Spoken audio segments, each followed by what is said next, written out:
Hello and welcome प्यारे बच्चों, जैसा कि आप लोग जानते हैं कि आप लोगों का जेईई एडवांस्ड 2020 का पेपर बहुत जल्दी होने वाला है। तो ऐसे में जो हिंदी माध्यम वाले विद्यार्थी हैं उनके लिए बेहद ही इंपॉर्टेंट वीडियोज में लेकर आने वाला हूं। तो इन वीडियोज में क्या करने वाला हूं इसमें मैं जो प्रीवियस ईयर के जितने भी क्वेश्चन हैं फिजिक्स में वो सारे मैं यहाँ पर कराऊंगा।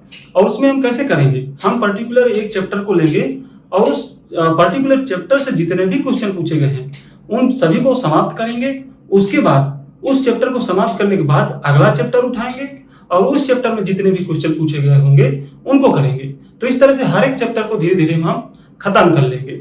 और इन प्रीवियस ईयर क्वेश्चन को करके जाना बहुत ही इंपॉर्टेंट है प्यारे बच्चों, क्योंकि इससे आपके कॉन्सेप्ट क्लियर हो जाएंगे कि आखिर कैसे क्वेश्चन वहां पर आते हैं। तो प्यारे बच्चों, यहाँ पे हम शुरू करते हैं सबसे पहले चैप्टर से, जो कि है ईयर नाम का चैप्टर, त्रुटियों वाला चैप्टर।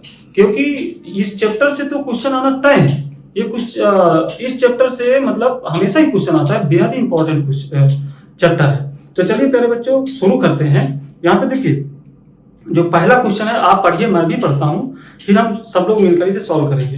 तो ये जो क्वेश्चन है प्यारे बच्चों, सबसे पहले तो बात ये है कि ये जो क्वेश्चन है ये IIT JEE 2010 में पूछा हुआ क्वेश्चन है। तो चलिए देखिए क्या है क्वेश्चन।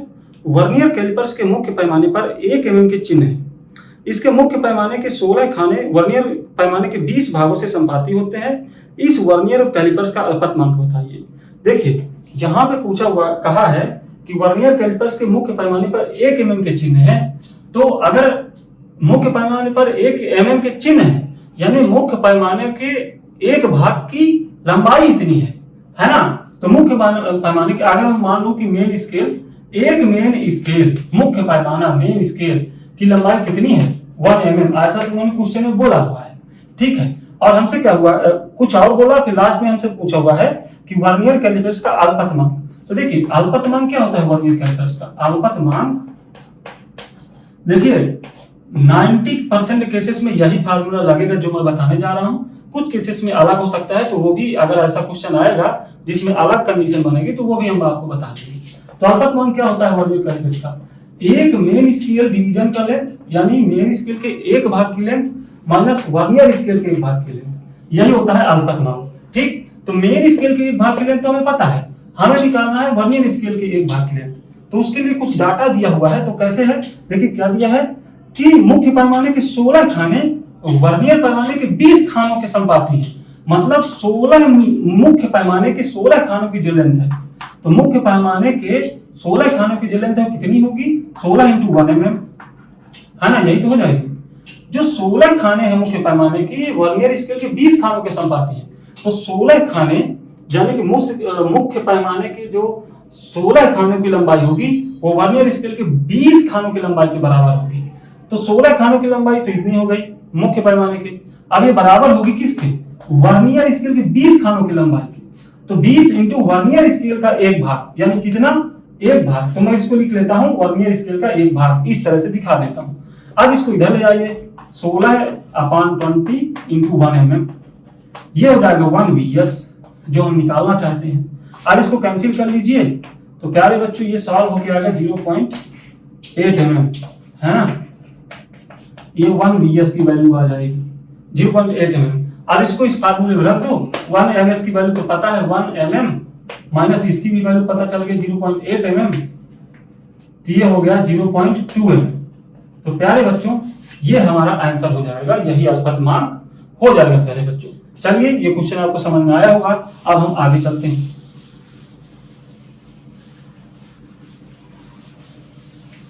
अब देखिए अगले क्वेश्चन में क्या है। देखिए अगला जो क्वेश्चन मेरे पास है प्यारे बच्चों, ये 2011 का क्वेश्चन है। तो चलिए देखते हैं क्वेश्चन क्या है।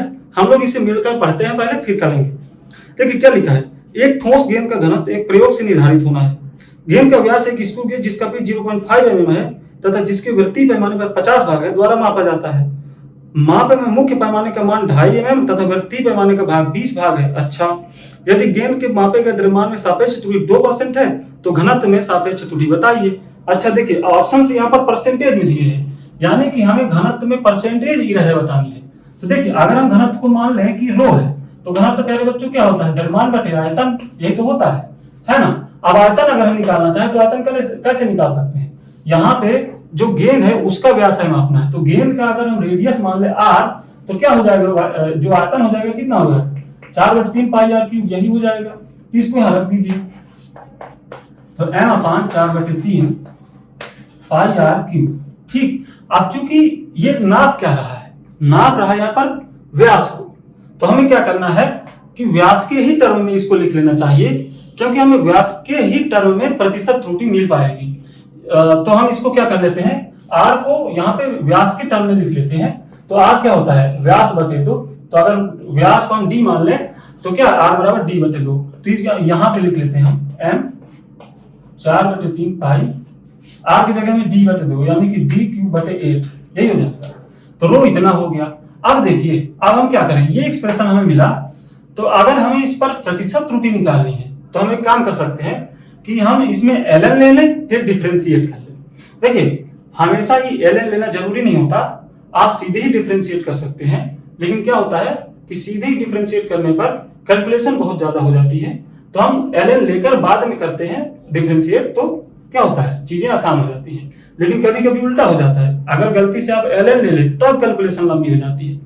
तो हमें क्या है ना, हमें सोच विचार कर काम करना होता है, ऐसे नहीं कि आपका मन चला ln ले लिया। तो जहां पर आवश्यकता हो वहीं पर लेना है। तो यहां पर पहले ln लीजिए, फिर डिफरेंशिएट करिए। देखिए, मैं डायरेक्ट करूंगा, अगर ln लेकर डिफरेंशिएट करें तो आप भी समझिए, आप करिएगा। देखिए, अगर आपको ln लेकर डिफरेंशिएट करना नहीं आता तो इसका मतलब फिर आप बिल्कुल प्रिपेयर नहीं है। थोड़ा सा तो प्रिपरेशन होनी चाहिए सबकी, है ना। तो मैं डायरेक्ट यहाँ पे कर रहा हूँ प्यारे बच्चों। समझ लीजिए कि मैंने ln लेकर डिफरेंशिएट कर लिया, तो ये प्यारे बच्चों इतना आ जाएगा इधर। और चूंकि देखिए ये तो कांस्टेंट टर्म है, तो जब ln लेकर जब डिफरेंशिएट करेंगे तो कांस्टेंट टर्म का डिफरेंशिएशन तो 0 होता है, तो ये यहाँ पे नहीं मिलेंगे तब। तो हमें सिर्फ क्या मिलेगा, ये मिलेगा, और आगे हमें मिलेगा ये यहां पे आपको माइनस मिलेगा। लेकिन हम जब भी इधर निकालते हैं तो हम माइनस चीजें माइनस में नहीं लेते, हम हमेशा पॉजिटिव चीजें लेते हैं सब जगह। तो ये भी याद रखिएगा। तो ये एक्सप्रेशन मिल जाएगा प्यारे बच्चों। अब हमें बताना क्या है, इस पे परसेंटेज इधर, तो हम क्या करें, परसेंटेज के लिए यहाँ पे 100 से मल्टीप्लाई कर लें और यहाँ परसेंटेज का साइन लगा लें। तो ये चीज बतानी है, तो इधर भी हमें ये काम करना पड़ेगा, into 100% plus 3d/d dd/d into 100%। यहाँ पे जगह थोड़ा कम है, देख लीजिएगा प्यारे बच्चों। देखिए, ये चीज हमें क्वेश्चन में पता है, ये दिया है 2%। यहाँ देखिए दिया है कि द्रव्यमान में जो सापेक्ष त्रुटि है वो इतनी है, यानी 2% है। ठीक, ये चीज हमें बतानी है, मतलब घनत्व परसेंटेज बतानी है। तो कैसे निकल जाएगी, ये पता चल जाए, ये पता चल जाए, तो ये तो पता है, इसको और पता कर लेना है। तो इसको कैसे पता करेंगे प्यारे बच्चों, तो इसके लिए जो क्वेश्चन में डाटा दिया है उसको देख के पता करेंगे। देखिए क्या डाटा दिया हुआ है, दिया हुआ है कि गेंद का व्यास एक स्क्रू गेज जिसका पिच 0.5 mm है, जिसके वृत्तीय पैमाने पर 50 भाग द्वारा मापा जाता है। तो एक चीज समझ लीजिए, सबसे पहले तो ये समझिए कि स्क्रू गेज में क्या होता है। स्क्रू गेज में एक वृत्तीय पैमाना होता है और एक मेन स्केल होता है। तो जब वृत्तीय पैमानों को हम घुमाते हैं तो वो मेन स्केल पर आगे की ओर सरकता है। ठीक, अब जितना हमने घुमाया उसी हिसाब से वो सरकता है। तो अगर हम पूरा एक चक्कर घुमा दे वृत्तीय भाग को, तो ये जितना सरकेगा मेन स्केल पर, जितनी लंबाई सरकेगा, उस लंबाई को हम स्क्रू गेज का पिच कहते हैं। सबसे पहली बात तो इन्होंने क्या कहा है कि पिच को बताया है कि पिच कितना है। पिच बताया है पहले बच्चों 0.5 mm, यानी कि वृत्तीय पैमाने को पूरा एक चक्कर घुमाने पर जो वृत्तीय पैमाना है मेन स्केल पर इतनी लंबाई सरक गया है। ठीक प्यारे बच्चों, चलिए अब आगे उन्होंने क्या बोला है, जिसमें वृत्तीय पैमाने में 50 भाग हैं, तो एक चक्कर घुमाने का मतलब क्या है, उसने पूरे 50 भाग घुमाकर इतनी लंबाई तय की है। 50 भाग घूमकर, तो 50 भाग जब घूम जाएगा तो इतनी लंबाई आगे सरकेगा मेन स्केल पर। ठीक है, आगे देखते हैं। माप में मुख्य पैमाने का मान 2.5 mm तथा वृत्तीय पैमाने का भाग 20 भाग है। अच्छा, तो उन्होंने क्या बताया कि माप में जो मुख्य पैमाना है वो तो 2.5 mm बता रहा है, साथ ही साथ मुख्य पैमाना 20 भाग और घुमा हुआ है। तो जो गेंद का व्यास होगा इतना तो होगा सही, लेकिन 20 भाग और घुमा देने पर मुख्य पैमाने को कितनी लेंथ और आगे बढ़ गया होगा उसको भी यहाँ जोड़ना पड़ेगा, तब डी निकल के आएगा। ठीक है, देखिए स्क्रू गेज का थोड़ा सा कॉन्सेप्ट आपका अगर नहीं पता है तो आप यहाँ पे नहीं समझ पाएंगे, तो इसको पहले समझ लीजिए।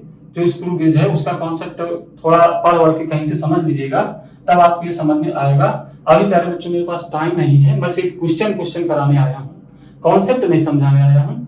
अगर आप स्क्रू गेज को समझने लगेंगे तो बहुत टाइम लग जाएगा, इसलिए थोड़ा सा कंप्रोमाइज प्लीज करिएगा। तो ठीक है, ये हो गया पहले बच्चों डी हमारा है, लेकिन अभी परफेक्ट डी नहीं है। अभी स्क्रू गेज का जो वृत्तीय पैमाना है वो 20 भाग और घूमा हुआ है, तो इसमें 20 भाग घूम जाने के कितनी लंबाई तय कर लेगा 20 भाग घूम जाने पर, उसको भी अभी जोड़ना पड़ेगा। तो देखिए एक पूरा चक्कर घूमने में इतनी लंबाई तय करना है, यानी कि 50 भाग घूम करके इतने 50 भाग घूम करके इतनी लंबाई तय करता है अगर, तो भैया एक भाग घूमने पर कितनी, ये बताइए।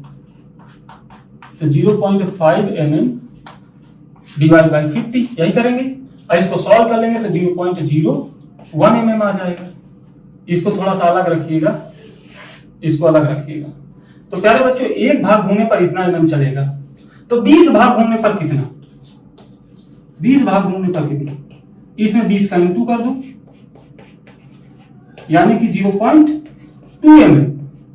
तो प्यारे बच्चों इसमें 0.2 mm अभी और जुड़े, तो इसमें आ गया कुल मिलाकर 2.7 mm। ये तो आ गया डी, है ना। तो यहाँ पे डी तो हम रख देंगे। अब डी क्या है, यानी डी में त्रुटि क्या है, ये क्या होगा।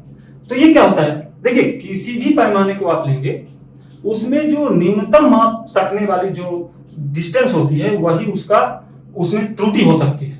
तो त्रुटि कभी कितनी हो सकती है, जब भी आप किसी पैमाने से किसी चीज को नापेंगे तो उस पैमाने द्वारा जो कम से कम माप सकने वाली जो दूरी होगी वही उस पैमाने द्वारा की जाने वाली त्रुटि भी होगी। ठीक, तो स्क्रू गेज से चूंकि हमने मापा है, तो स्क्रू गेज से इस स्क्रू गेज से जो इसमें दिया है इसमें कम से कम कितनी दूरी हम माप सकते हैं। तो देखिए 50 भाग है, तो 50 भाग घुमाने पर इतना, तो सिर्फ एक भाग ही घुमा है, सिर्फ एक भाग घुमा है, तो वो कम से कम दूरी होगी जो स्क्रू गेज द्वारा मापी जा सकती होगी। और एक भाग घुमाने पर कितना दूरी मापता है, तो एक भाग आप देख लिए, एक भाग की क्या लंबाई है 0.01 mm। तो कुल मिला के यहाँ पर हम रखेंगे, देखिए यहाँ पर हम रखेंगे 0.01 mm इसकी जगह, और इसकी जगह पे रखेंगे 2.7, क्योंकि डी की वैल्यू कितनी आई है, डी की वैल्यू आई 2.7 और डी यानी डी में त्रुटि की वैल्यू है वो इतनी है। तो चलिए अब हम इसको कहीं और लेके सॉल्व कर लेते हैं। प्यारे बच्चों मैं क्या करता हूं, मैं इसको ऊपर सॉल्व कर लेता हूं यहां पे। ठीक है, तो देखिए प्यारे बच्चों ये कितना जाएगा, D row by row into 100% is equals, ये तो 2% दिया है क्वेश्चन में, प्लस 3 इंटू डी कितना आ गया 0.1 बाई ये 2.7 इंटू 100%। इसको सॉल्व कर लेंगे तो देखिए कितना आ जाएगा, ये प्यारे बच्चों ये आ जाएगा, ये 1 हो गया, ये कुल मिला के ये कितना हो गया 1, और इसमें अगर कर लें तो 10/27 तो 10/9 ये आ गया। इसको और आगे सॉल्व करें तो 2% प्लस इसको कैंसिल कर ले तो 1.1111 ऐसे चलता रहेगा परसेंट, तो कुल मिला के आ गया 3.1111% ऐसे चलता रहेगा। तो इसको मैं लिख सकता हूं 3.1%। तो 3.1% इसका आंसर है बच्चों। ठीक है, देख लीजिए ये ऑप्शन नंबर सी में दिया हुआ है। तो इस तरह से इस क्वेश्चन को करना है प्यारे बच्चों। चलिए अब हम चलते हैं नेक्स्ट क्वेश्चन पर। तो प्यारे बच्चों देखते हैं अब हमारे पास क्या है नेक्स्ट क्वेश्चन, देखते हैं। चलिए हाँ देखिए ये हमारे पास नेक्स्ट क्वेश्चन है, ये हम लिखे दे रहे हैं यहाँ पर। ये जो क्वेश्चन है प्यारे बच्चों ये जेईई एडवांस्ड 2013 का क्वेश्चन है। ठीक, चलिए इस क्वेश्चन को पहले पढ़ते हैं फिर मिलकर इसको सॉल्व करते हैं। तो देखिए क्या लिखा है, एक बेलन का व्यास मापने के लिए शून्य त्रुटि रहित एक वर्नियर कैलिपर्स का उपयोग किया जाता है। मापने के दौरान पैमाने का शून्य मुख्य पैमाने के 5.10 सेंटीमीटर और 5.15 सेंटीमीटर के बीच में पाया गया। अच्छा, दौरान पैमाने का शून्य, अच्छा ठीक है। वर्नियर पैमाने के 50 भाग 2.45 सेंटीमीटर के तुल्य है, ठीक। तो इस वर्नियर पैमाने का 24वां भाग मुख्य पैमाने के एक भाग से सटीक संपाती होता है। तो बेलन का व्यास बताइए। सबसे पहले तो एक चीज देखिए, वर्नियर कैलिपर से दिया हुआ है। तो वर्नियर कैलिपर्स में जो रीडिंग होती है, जो भी कोई भी हम रीडिंग लेते हैं, वो कितनी होती है? तो मेन स्केल पर जो जितने डिवीजन उसमें स्पष्ट रूप से दिखाई दे। स्पष्ट रूप से मतलब क्या? देखिए, वर्नियर कैलिपर्स में दो स्केल होते हैं, एक तो मेन स्केल होता है और एक होता है हमारा वर्नियर स्केल। तो जो भी हमें चीज मापनी होती है, जो वस्तु होती है, उसको हम वर्नियर स्केल के 0 और मेन स्केल के 0 के बीच में फिट कर लेते हैं, ठीक है। तो उसमें जो लेंथ है तो इस तरह से होती है। तो ये जो स्पष्ट लेंथ हमें दिखाई दे तो वो मेन स्केल पर दिखाई देती है। और वो स्पष्ट लेंथ हम कैसे देख सकते हैं कि जो वर्नियर स्केल है उसका जो 0 जहां पर हो, उसके जस्ट पहले जो एग्जैक्ट रूप से आप डिस्टेंस बता सको, वो मेन स्केल द्वारा देख सकते हैं। तो हम बता सकते हैं कि मेन स्केल से देख के कि मेन स्केल पर कितनी डिस्टेंस दिख रही है। उसके बाद उसमें और भी डिस्टेंस होती है कुछ, तो उसको कैसे निकालते हैं? तो उसको हम निकालते हैं कि वर्नियर स्केल के कितने डिवीजन आगे चल करके मेन स्केल के डिवीजन से मैच कर रहे हैं into least count, vernier calipers का लीस्ट काउंट। हो सकता है अभी ये आपको समझ में ना आए, वही मैं बता रहा हूं कि थोड़ा सा आप पढ़ के फिर इन क्वेश्चंस को सॉल्व करिएगा, वरना आपको समझ में नहीं आएगा। चलिए मैं एक बार और इसको समझाने की कोशिश करता हूं। देखिए, ऐसे हमारे पास मेन स्केल होता है, ऐसे, ठीक है, जो हमारी नॉर्मल जो पटरी होती है ना, उस तरह का मेन स्केल। तो इसमें क्या होता है, ऐसे इस तरह से चिन्ह बने होते हैं, ऐसे ऐसे बने होते हैं, 1 2 3 4, 1 2 3 4, ठीक, इस तरह से 1 2 3 4, इस तरह से बने होते हैं। और यहाँ पे ऊपर क्या होता है, यहाँ पे ये तो चिन्ह हो गए, और एक क्या होता है, इस तरह से अपने पास इस तरह से एक वर्नियर स्केल होता है जो कि इस पर सरक सकता है आगे पीछे, ठीक। और इसका जो 0 है मान लीजिए वो यहाँ पर है, ठीक। अब कोई वस्तु है, सपोज दैट वो ऐसे फिट है इस 0 के बीच में, ऐसे फिट है, ठीक। इसको यहां पर रख लीजिए, ऐसे फिट है। तो एक चीज देखिए, यहां पे कितना हो गया, सपोज दैट ये 1 है, तो ये 1 हो गया, तो ये 1.1 हो गया। तो 1.1 तक तो हम स्पष्ट बता सकते हैं मेन स्केल से देखकर कि ये जो वस्तु है इसकी लंबाई 1.1 तो है ही। साथ में ये जो छोटी सी डिस्टेंस बच रही है आगे, ये छोटी सी डिस्टेंस हम मेन स्केल से नहीं बता सकते। तो इस छोटी सी डिस्टेंस को मापने के लिए ये चीज आगे को और जोड़ते हैं।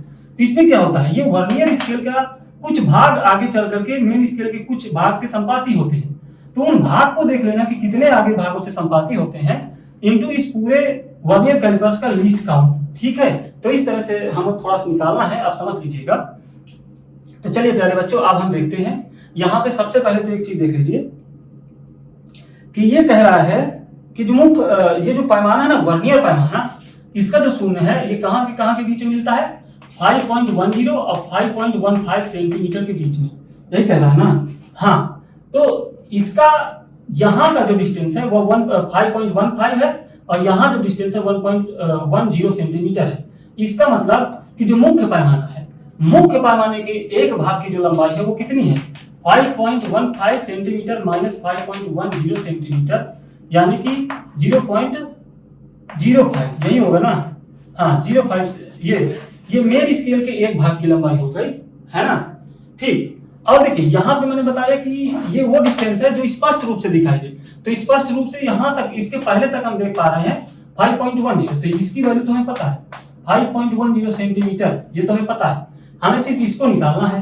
तो इसके लिए देखिए, वर्नियर स्केल के कितने भाग आगे चल के मिल रहे हैं ये भी बताया है क्वेश्चन में कि 24 भाग। तो 24 भाग, इसका वैल्यू तो 24 हो गया। हमें सिर्फ लीस्ट काउंट निकालना है। तो लीस्ट काउंट निकालने के लिए क्या है, अभी मैंने बताया जो अल्पतमांक होता है, लीस्ट काउंट को ही अल्पतमांक बोलते हैं। तो अल्पतमांक अभी मैंने पिछले क्वेश्चन में बताया 1 ms माइनस 1 vs, इस तरह से निकालते हैं। तो 1 ms क्या है, मेन स्केल के एक भाग की लंबाई, और मेन स्केल के एक भाग की लंबाई आई है 0.05, और इसकी एक भाग की लंबाई कितनी हो जाएगी। तो इसके लिए देख लीजिए, यहाँ पे बोला है कि वर्नियर स्केल के वर्नियर पैमाने के 50 भाग प्यारे बच्चों 2.45 सेंटीमीटर के बराबर। तो एक भाग कितना हो जाएगा, 2.45 माइनस 50 सेंटीमीटर। तो इसको अगर कैंसिल करें तो कितना आ जाएगा, 500 को 20, 5 9 45, 0. ये तो कुल मिला के 0.049 सेंटीमीटर ये आ गया वर्नियर स्केल के एक भाग की लंबाई, जिसे हम कहते हैं 1 VS। ये तो यहां पर हम रख देंगे 0.049। तो अब इसको सब्ट्रैक्ट कर लेते, क्या मिलेगा, देखिए यहाँ पे क्या मिलेगा, यहाँ पे मिलेगा 0.01 सेंटीमीटर, यही मिलेगा ना, हाँ यही मिलेगा। तो ये हो गया इसका लीस्ट काउंट। तो इसको यहाँ रख दीजिए तो सब अब आंसर निकल जाएगा। तो देखिए रीडिंग क्या हो जाएगी हमारी, रीडिंग पाठ्यांक जिसे कहते हैं, या जो हम निकालना चाहते हैं वो, ठीक। तो देखिए यहाँ पे हम लिख सकते हैं 5.10 प्लस यहाँ पे तो 24 हो गया VS की जगह पे, और LS की जगह पे ये हो गया। अब इसको अगर सॉल्व करें तो कितना, ये 24 है तो 0.024। अब इसको ऐड कर लेंगे तो कितना आ जाएगा, 5.124 सेंटीमीटर। तो प्यारे बच्चों ये आंसर आ जाएगा 5.124 सेंटीमीटर, जो कि ऑप्शन नंबर बी में दिया हुआ है। तो ये क्वेश्चन आपको समझ में आया होगा। चलिए अब हम चलते हैं नेक्स्ट क्वेश्चन पर। तो प्यारे बच्चों अब हम देखते हैं नेक्स्ट क्वेश्चन। देखिए ये जो क्वेश्चन है प्यारे बच्चों हमारे पास, ये क्वेश्चन है जेईई एडवांस्ड 2017 का क्वेश्चन। तो सबसे पहले हम इसको पढ़ेंगे, फिर हम इसे सॉल्व करेंगे। तो चलिए सबसे पहले इसे पढ़ते हैं। एक व्यक्ति एक पत्थर को कुएं में गिराते समय कुएं की तली में संघट्ट से उत्पन्न ध्वनि को समय अंतराल का मापन करके कुएं की लंबाई का गहराई का पता लगाता है। यह समय अंतराल के मापन में त्रुटि डेल्टा टी बराबर 0.01 सेकेंड एवं कुएं की गहराई L बराबर 20 मीटर मापता है। गुरुत्वाकर्षण त्वरण G बराबर 10 मीटर पर सेकेंड स्क्वायर एंड ध्वनि गति 300 मीटर पर सेकेंड दी गई है। डेल्टा L बाई L के मापन में निकटतम आंशिक त्रुटि बताइए।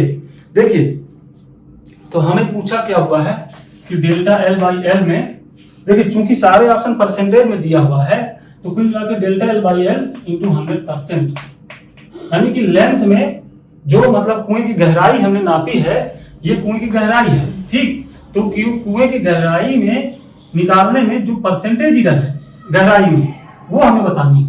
तो सबसे पहले देखिए यहाँ पे क्या होता है, यहाँ पे जो बोला गया है, तो यहाँ पे देखिए कुछ लोग तो सोचेंगे कि कुएं में पत्थर फेंके और आवाज सुन के कैसे उसकी गहराई नाप सकते हैं। तो बिल्कुल नाप सकते हैं। देखिए कैसे, मैं बता देता हूँ। जैसे हमने पत्थर छोड़ा, पत्थर गया, कुछ टाइम लिया, नीचे तक जाने में कुछ तो टाइम लेगा, है ना। सपोज दैट उसने T1 टाइम लिया नीचे तक पहुंचने, नीचे तक पहुंचने मान लीजिए T1 टाइम लिया। अब जब नीचे पहुंचा तो तली से टकराया होगा, जब तली से टकराया होगा तो आवाज उत्पन्न होगी। अब वो आवाज ऊपर तक हमारे कान तक आने में भी कुछ समय ली होगी। मान लीजिए आवाज के यहां तक आने में टाइम T2 लगा, ठीक। तो पत्थर से छोड़ने से लेकर के और आवाज के आने तक में जो समय लगा वो T1 प्लस T2 लगेगा। कितना लगेगा? T1 प्लस T2, ठीक। अब इस समय को तो वो माप कर सकता है, क्योंकि जब वो छोड़ा है तब उसने स्टॉप वॉच देखना शुरू कर दिया, ठीक। या जैसे भी उसके पास समय मापने का जो भी सिस्टम रहा हो, उसने अपना समय देखना शुरू कर दिया। जैसे वो छोड़ा, समय देखना शुरू, और जैसे ही कान में आवाज पड़ी वैसे ही समय देखकर उसको बंद कर दिया। तो समय तो उसको पता होगा ना टोटल, तो समय उसको पता है, यानी ये चीज उसको पता होगा।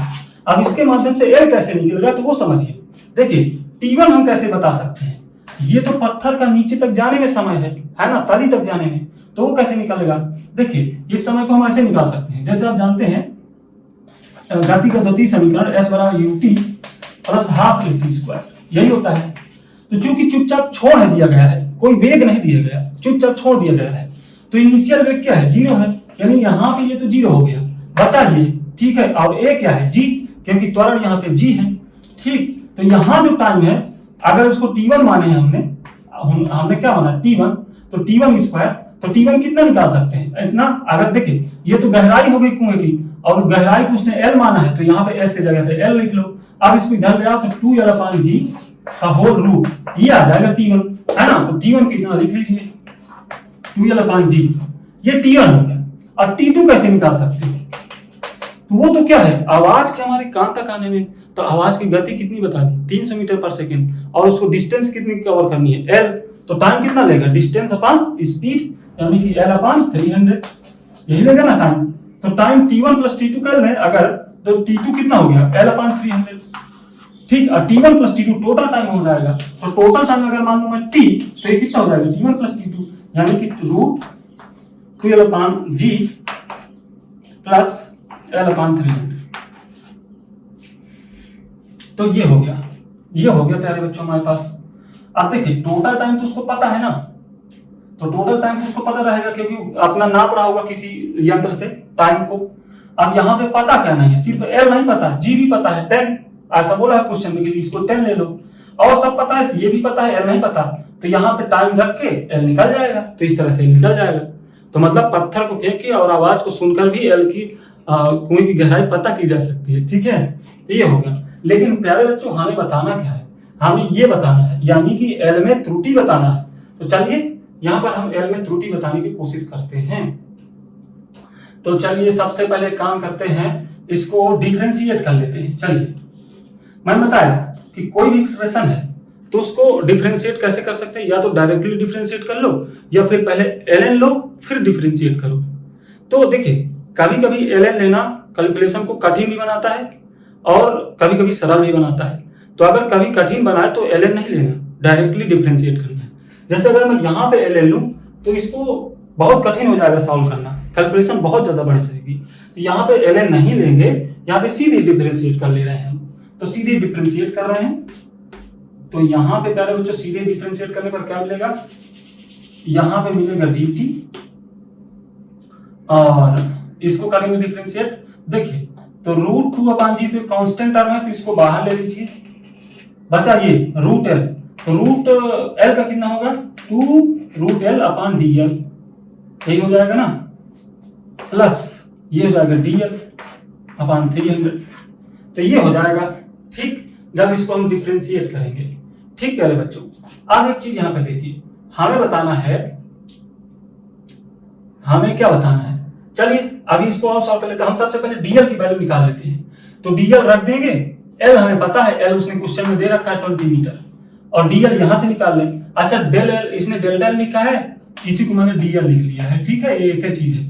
तो मुझे dl निकाल लेना है, तो dl भी रख दूंगा, l पता है 20, तो फिर इसको निकाल लेंगे, यही तो हमें निकालना है। चलिए तो यहां से निकाल लीजिए। अच्छा एक चीज देखिए, dt दिया हुआ है, उसमें दिया हुआ है कि जो त्रुटि है समय मापन में 0.01 सेकंड है, तो ये समय मापन में त्रुटि है, यानी 0.01, इसकी वैल्यू कितनी है ये। अब इसको रख लीजिए, g को रख लीजिए 10, और dl इसकी वैल्यू कितनी 2, और इसके अंदर √20, क्योंकि l की वैल्यू 20 दी हुई है, ठीक है। अब जरा इसको सॉल्व कर लीजिए, तो 2 से 11 5 बार, ठीक, और √20 को मैं लिख सकता हूँ 2√5, तो 2 2 जा 4, और √5 5, तो 4 5 20, तो यहाँ पे dl/20 आ जाएगा। तो मैं इसको यहाँ पे कर देता हूँ, तो 0.01 dl/20 प्लस dl/300, यही है ना प्यारे बच्चों। चलिए आप क्या कर सकते हैं, 0.1, इसको एलसीएम ले लीजिए, तो कितनी बार जाएगा 15 बार, तो 15 ही एक बार, तो 16 dl। अब इसको इधर ले आइए, तो dl कितना हो गया, इसे मल्टीप्लाई करेंगे तो कितना 3/16, यही हो गया, ये हो गया भैया dl, ठीक, ये हो गया dl। अब हम इसको यहाँ पे रख दें, यहाँ पे रख दें, तो dl यहाँ पे रख दें। देखिए इस एक्सप्रेशन को मैं यहाँ सॉल्व कर रहा हूँ, तो dl की जगह में रख दूं 3/16, और l की जगह पे 20, कि l पता है, इंटू 100%, ठीक है। यहाँ पे मैं यूनिट नहीं लिखा हूँ, इतना ज्यादा सोचेगा, ये मत सोचिएगा कि मैं भूल नहीं हूँ, मैं कैलकुलेशन कर रहा हूँ, बस ये समझिएगा, ठीक है। यूनिट आपको खुद लगाना है। तो चलिए इसको देखिए, यहाँ पे क्या हो गया मेरे बच्चों, 5 बार गया, तो ये हो जाएगा 15/16, 15/16%। अच्छा 15/16% लगभग कितना आएगा, एक से थोड़ा सा ही कम आएगा, तो मैं लगभग कितना मान लूं 1%, क्योंकि हमारा जो ऑप्शन है वो कितना है, यहाँ पर 1%, जो 1 के नजदीक है, 1 के बिल्कुल नजदीक और कोई ऑप्शन नहीं है, सीधा 1% दिया हुआ है, इसलिए 1% ही हमको ले लेना है, तो 1% ही इसका आंसर हो जाएगा। तो प्यारे बच्चों समझ में आया होगा। चलिए अब हम देखते हैं नेक्स्ट क्वेश्चन। तो प्यारे बच्चों अब हम देखते हैं ये नेक्स्ट क्वेश्चन, जो कि आया है JEE एडवांस्ड 2019। ठीक, तो चलिए एक क्वेश्चन देखते हैं और फिर हम इसे मिलकर सॉल्व करेंगे प्यारे बच्चों। तो ये क्वेश्चन है, एक प्रकाशीय बेंच में एक 1.5 मीटर लंबा पैमाना है जिसका प्रत्येक सेंटीमीटर 4 बराबर भागों में विभाजित है। एक पतले उत्तल लेंस की फोकस दूरी के मापन के दौरान लेंस तथा वस्तु पिन के पैमाने पर क्रमशः 75 सेंटीमीटर और 45 सेंटीमीटर के चिन्हों पर रखा जाता है। लेंस के दूसरी तरफ वस्तु पिन का प्रतिबिंब 135 सेंटीमीटर पर रखी प्रतिबिंब पिन से मिलता है। इस प्रयोग में लेंस के फोकस दूरी के मापन में प्रतिशत त्रुटि बताइए। अच्छा, देखिए एक उत्तल लेंस है, उसकी फोकस दूरी हमें मापनी है, फोकस दूरी मापकर बतानी है और उस फोकस दूरी में कितनी त्रुटि हमने की है वो प्रतिशत त्रुटि हमें बतानी है। ठीक है बच्चों, देखिए एक प्रकाशिक बेंच है, उस बेंच में एक लगा हुआ एक स्केल लगा है, ठीक है, और उसके स्केल में बताया हुआ एक चीज बताया हुआ है कि इसका प्रत्येक सेंटीमीटर 4 बराबर भागों में विभाजित है। इस स्केल का 1 सेंटीमीटर 4 बराबर भागों में विभाजित है, यानी कि एक भाग की, इस स्केल के एक भाग की लंबाई कितनी हो जाएगी? अगर 1 सेंटीमीटर 4 बराबर भाग में बटा है तो एक भाग 1/4 सेंटीमीटर। तो कुल मिला के ये जो है इस पैमाने का क्या हो जाएगा? अल्पतमांक, यानी कि एक भाग की लंबाई। यानी कि अगर इस पैमाने से हम किसी लेंथ को नापें तो उसमें संभव त्रुटि होगी, क्योंकि त्रुटि क्या होती है? किसी भी पैमाने से, जिस भी पैमाने का आप यूज करेंगे लेंथ आदि नापने में, तो उसमें जो कम से कम नाप सकने वाली दूरी होगी वही त्रुटि भी हो सकने वाली, मतलब वही त्रुटि हमारे लेंथ में होने की संभावना भी होगी। तो कम से कम कितना? एक भाग के बराबर की लंबाई हम माप सकते हैं, तो ये एक भाग के बराबर की लंबाई हम ले लिए, और यही त्रुटि आगे किसी भी लेंथ को मापने में हो सकती है इस पर्टिकुलर पैमाने से जो कि यहाँ पर दिया हुआ है। देखिए इस पैमाने के बारे में और क्या दिया है, इसमें बोला हुआ है कि एक लेंस है, यहाँ पे हम कुछ चित्र बना लेते हैं। सबसे पहले यहाँ पे प्यारे बच्चों कोई वस्तु पिन रखी हुई है, पिन, और इसका जो इमेज है वो कुछ इस तरह से बन रहा होगा, ठीक है। इसका जो इमेज है यहाँ पे सपोज दैट ऐसे बन रहा है, तो उन्होंने बोला है कि इसको, इनकी जो दूरियां हैं इस स्केल से, जो कि यहाँ पे स्केल दी गई है उससे मापकर लिखी गई है। क्या क्या लिखी गई है? मान लीजिए जो स्केल है उसका 0 यहाँ पर है, तो यहाँ से 45 सेंटीमीटर पर ये वस्तु पिन है, और यहाँ से 75 सेंटीमीटर पर ये लेंस है, और यहाँ से 135 सेंटीमीटर डिस्टेंस पर ये अपना इमेज है, ऐसा उन्होंने बोला हुआ है।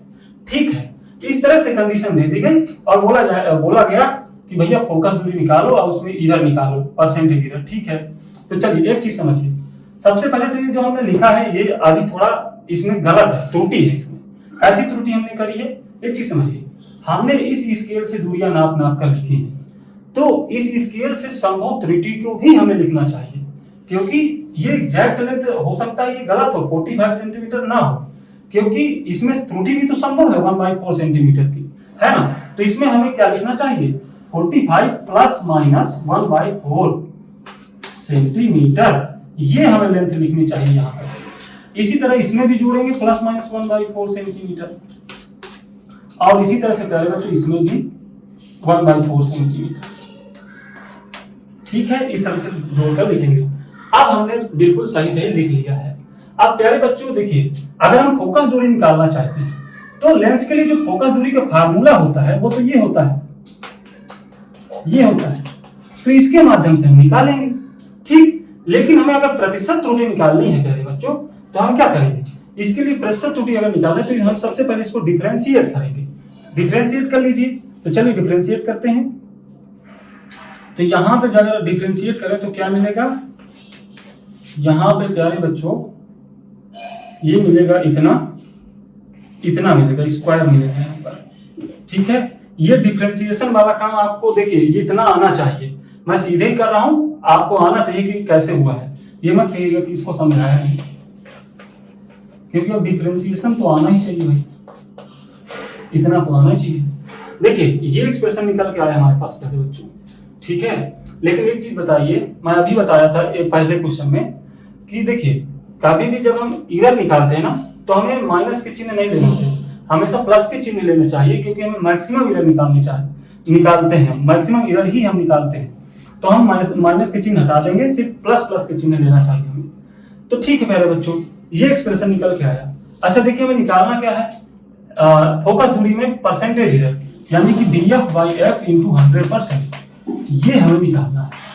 ठीक, तो हम क्या करें, df/f में से f स्क्वायर है चूंकि, तो एक f हटा दे तो सिर्फ f बचेगा। यहाँ पे एक ही f चाहिए, फिर 100% का मल्टीप्लाई कर देंगे। तो देखिए f/f, एक ही f रखते हैं, और जो एक f है ना उधर ले जाते हैं, उसको उधर ले जाओ, इसको प्यारे बच्चों इधर ले जाओ, है ना। ठीक, अब इसमें 100 का मल्टीप्लाई कर लो 100% से, तो इधर भी 100% से मल्टीप्लाई कर लो। ठीक, तो कुल मिला के अब हम इसकी वैल्यू निकाल पाएंगे अगर हम इनकी वैल्यूज रख पाए। तो f की वैल्यू कहां से फाइंड करेंगे, इस फार्मूले से, और v और dv कैसे निकालेंगे, वो अभी हम यहां से निकाल लेंगे, क्योंकि पैरामीटर्स हमें पता है। तो पहले तो हम v और u ही निकालेंगे। तो देखिए v और u ये नहीं है, आप सोचे कि ये u है ये v है, ये नहीं है, ये तो यहां से डिस्टेंस दी हुई है, और जो v होता है वो तो लेंस से इमेज होता है, और जो u होता है वो लेंस से वस्तु होता है। जबकि यहाँ पे जो वस्तु दी हुई है वो मेन स्केल की 0 से दी हुई है, इसलिए हमें लेंस से निकालना चाहिए। तो लेंस से निकालने के लिए क्या करेंगे, ये जो डिस्टेंस है लेंस वाली, और इस डिस्टेंस को घटा देंगे तो ये निकल जाएगा u, है ना। तो u कैसे निकालेंगे, इसमें से इसको घटा दे, तो घटा दो प्यारे बच्चों। तो 75 में से 45 पहले घटा दीजिए, तो 30 प्लस माइनस। अब इसको घटाने में भी एरर आएगी, लेकिन एरर क्या आएगी, तो मैं भी बता दूं अभी भी कि कभी भी दो डिस्टेंसेस को आप जोड़ो चाहे घटाओ, या कोई भी दो क्वांटिटीज जिसमें एरर्स हो उनको जोड़ो चाहे घटाओ, उनकी एरर हमेशा जुड़ती है। ये मतलब नहीं है कि इनको घटाओगे तो एरर भी घटेगी, ऐसा नहीं, एरर हमेशा जुड़ती है। तो एरर जोड़ के लिखनी है, तो इसमें जो एरर है इसमें जो एरर है इनको जोड़ दो। तो 1/4 प्लस 1/4 ये कितना हो गया, 1/2 हो गया, तो 1/2 यहाँ पर लिख लीजिए। तो ये हो गया हमारे पास u।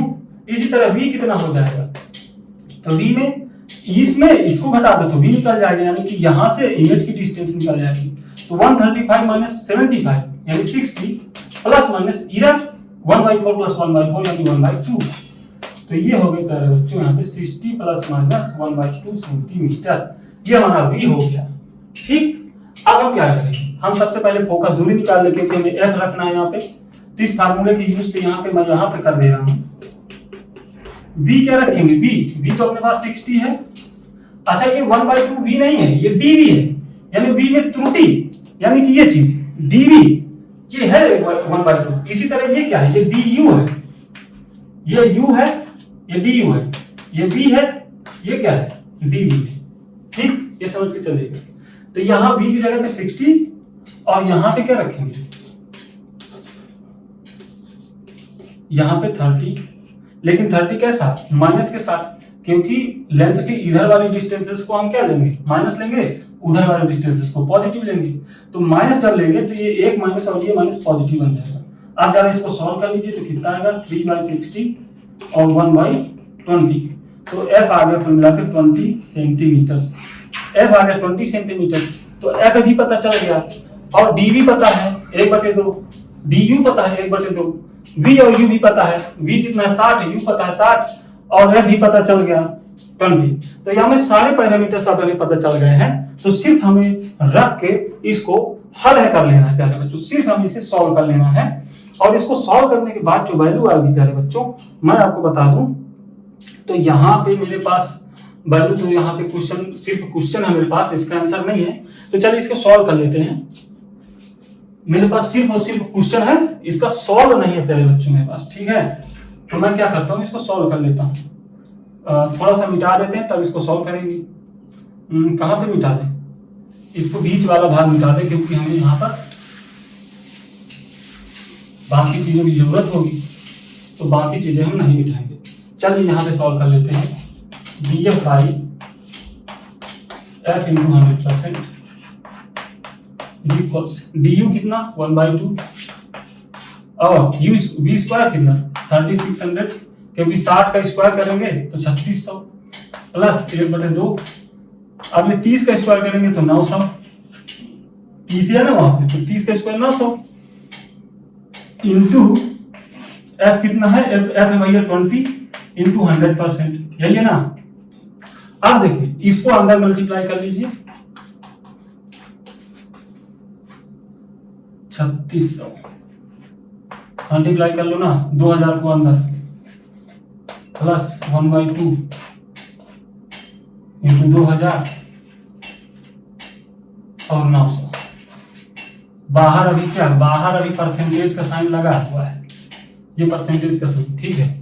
चलिए इसको कैंसिल करिए, 2 0 से 2 0, 2 0 से इधर 2 0, ठीक। और क्या कर सकते हैं, यहां से इसको काटेंगे तो 10 बार, इसको 2 से काटेंगे तो 10 बार। तो यहाँ पे प्यारे बच्चों क्या मिल जाएगा, इसको भी जरा मिटा दें, अब इसको भी जरा मिटा देते हैं। देखिए क्या मिलेगा, यहां से मिलेगा आपको 10/36 प्लस 10/9%, ठीक। अब देखिए इसका एलसीएम लीजिए, 36 10 ना चौको 36 4 दाम 40, तो कुल टोटल हो गया 50%, 50/36%। इसको काट लीजिए 25, इसको काटिए 18, तो कुल मिला के 25/18%, ठीक। अब इसको अगर हम सॉल्व करें तो भैया करो इसको, देखो कैलकुलेटर से करो क्योंकि टाइम नहीं है अपने पास। तो प्यारे बच्चों ये 25/18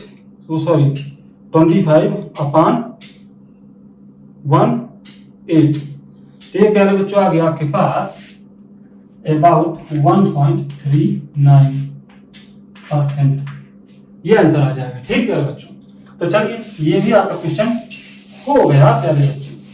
अब देखते हैं हम, अगर अपना और भी कोई क्वेश्चन होंगे तो अभी मैं देखे ले रहा हूं और उनको भी सॉल्व कर ले रहे हैं, ठीक। तो प्यारे बच्चों एक और क्वेश्चन हम सॉल्व के ले रहे हैं, और देखिए ये क्वेश्चन एडवांस का नहीं है, ये मेंस का है, लेकिन अच्छा क्वेश्चन है, इसको सॉल्व कर लेते हैं, ठीक है। तो ये क्वेश्चन देखिए प्यारे बच्चों, यहां पे जेईई मेंस 2014 का क्वेश्चन है। तो देखिए क्वेश्चन क्या है, आप भी देखिए मैं भी देखता हूं, फिर इसको मिलकर सॉल्व करते हैं। क्वेश्चन है, एक डायोड की धारा वोल्टता संबंध I बराबर E और पावर में है 1000 V/T -1 मिली एम्पियर से दी जाती है, जहां V लगाई गई वोल्टता में है और तापमान T डिग्री केल्विन में। यदि एक विद्यार्थी 300 केल्विन पर 5 मिली एम्पियर धारा नापते हुए मापन में ±0.1 वोल्ट की त्रुटि करता है, तब धारा के मान में मिली एम्पियर में त्रुटि क्या होगी, ठीक है। देखिए जो उन्होंने धारा वोल्टता संबंध दिया है वो क्या दिया हुआ है, वो दिया है इस तरह से V/T -1, यही दिया है ना, हाँ यही दिया है। आगे तो उसका यूनिट है, ठीक है, उसमें कंफ्यूज नहीं होना, ये इसकी यूनिट है कि ये मिली एम्पियर में, ठीक। और हमें निकालना क्या है, धारा के मान में मिली एम्पियर में त्रुटि, यानी हमें धारा के मान में त्रुटि निकालनी है, यानी कि हमें DI निकालना है, DI धारा के मान में त्रुटि। तो चलिए प्यारे बच्चों इसके लिए हम क्या करें, इसके लिए हम सबसे पहले एक काम कर लेते हैं, हम इसको डिफरेंशिएट कर लेते हैं, ठीक है। डिफरेंशिएट कर लीजिए तो क्या आ जाएगा DI, और इधर डिफरेंशिएट करेंगे तो e के पावर x का डिफरेंशिएशन तो e की पावर x ही होता है, फिर हम x का भी करते हैं, तो ठीक है देखते हैं। पहले तो इसका यही हो जाएगा, अब ऊपर वाले पावर का भी होगा तो क्या होगा, देखिए इसमें जो है जो कांस्टेंट चीजें होंगी उसमें तो कांस्टेंट चीजों का डिफरेंशिएशन होता नहीं, तो उसको बाहर निकाल लेंगे, और जो जिसमें त्रुटि आदि होगी उसको डिफरेंशिएट करेंगे। तो देखिए इसमें वोल्ट में संबंध है, इसमें जो है V में त्रुटि है, इसलिए V को जो है डिफरेंशिएट करेंगे, लेकिन इनको दोनों को बाहर निकाल लेंगे। तो 1000 और T को बाहर निकाल लीजिए, V को लिखिए यहाँ पे, तो DV हो गया, ठीक है बच्चों।